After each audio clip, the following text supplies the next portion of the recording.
kacaritakeun di zaman baheula hiji jalma tukang nguseup anu ngaranna eta Kitoat. Naon sababna disebut Kitoat? Sabab eta jalma teh kacida taatna kana aturan-aturan Islam jeung tara ninggalkeun kana ibadah terutama ibadah Jumat. Duka teuing kumaha dina poe eta harita teh Kitoat teh poho samarukna lain poe Jumaah.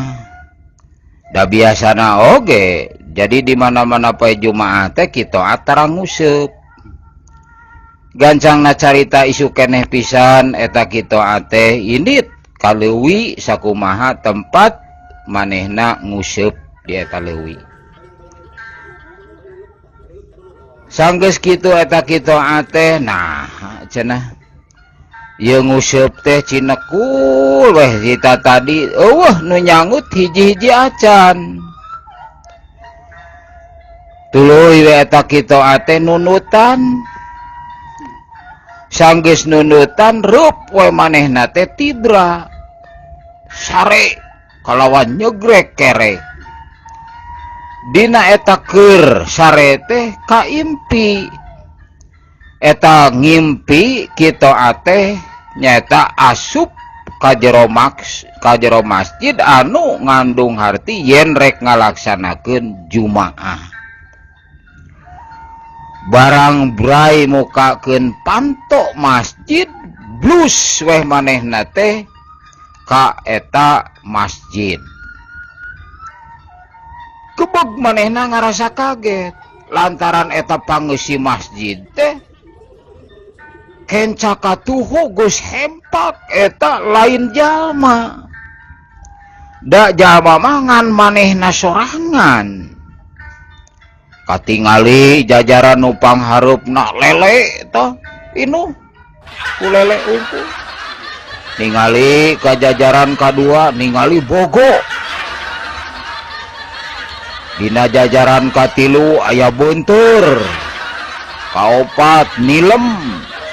Kalima nya rupa-rupa eta lauk ngan jajaran nu pang tukangna koyop.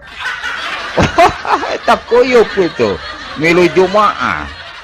Atuh katingali nya eta bangsa lele bogo marake kopea kumaha we sakumaha mistina urang dina waktu keur Jumaah.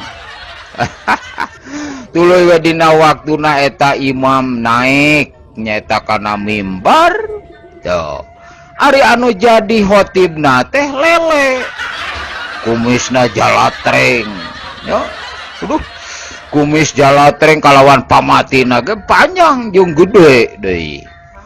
Tuluy eta minangka tama khotib teh biasa kumaha usakumana biasana urangnya ceuk eta lele teh assalamualaikum warahmatullahi wabarakatuh. Atuh ngajarawab kabehnya waalaikumsalam warahmatullahi wabarakatuh.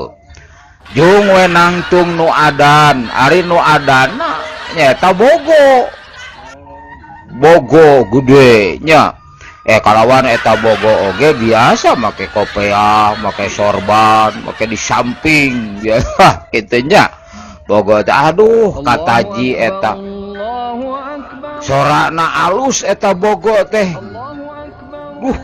Nya sanggeus beres adan tuluy eta khotib teh sakumaha biasana nyaeta ngajak takwa nya.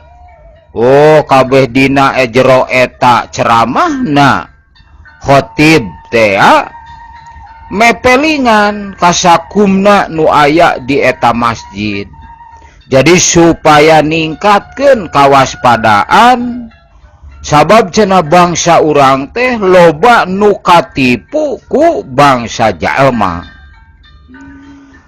Sabab naon urang ge kabayangnya bangsa lauk-lauk teh pan loba nu katipu sabab naon dieupanan nah ku naon ku cangkilung atawa ku non upan-upan nu sejena cacingnya padahal di jerona teh nyata aya usupnya luruhitan tak itu batam matak pantes katipu nya.